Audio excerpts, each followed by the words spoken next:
Hi,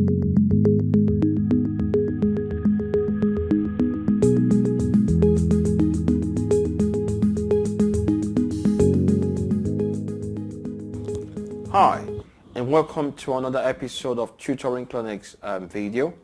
In this episode, I'm going to show you how to construct the dominant 7th chord.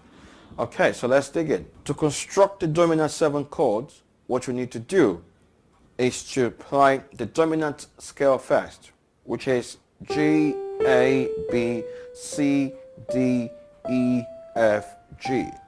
And now we're going to select the odd number in this scale. And that's how we're going to create the dominant 7th chord. So to select the odd number, we need to select G, we're going to select B, we're going to select D, and F. These are the chord tones we're going to select. And if we play them together to form a 7th chord, this is G dominant 7th. We can also do the same thing on our left hand, which is, okay?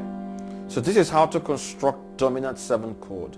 There are other variations of this chord. For example, we could decide to alter the 9th note like that. This is a 9th note. If you darken it by going one step backwards, it will be called G dominant 7 flat 9, because we've added one more note to it and we've altered it to make it darker. So which will be that. Now this chord might progress to the 1 chord in either a major key or a minor key. A 1 chord is a chord that is built on this note.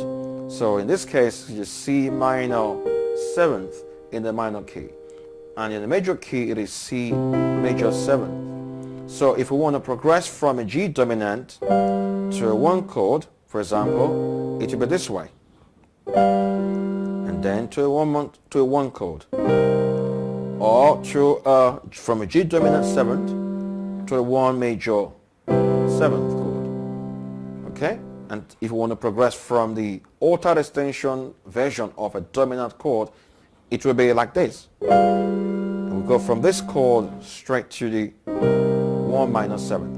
Or we can go from the G dominant chord to the 1 major 7th. Okay, when you're constructing a dominant 7th chord, you need to take note of the numbers, which is the extensions. So if you don't want to create tension, then do not alter the notes that we call extensions, which are non-chord tones. If you want to create tension, you need to alter some of the chord, you need to alter the additional notes, which is the non-chord tones, and that will create some tension, which is like the 9th, the 11th, and the 13th. In our next episode, I'm going to show you exactly how to do this. But before we go, please remember to subscribe, share, and comment on this video, and do not forget to hit the notification button, so in case of next time, you will be notified when I upload a new video. Okay, so this is just a starting series, and we're going to finish it up in the next section. Okay, so until then, it's bye for now. Bye bye.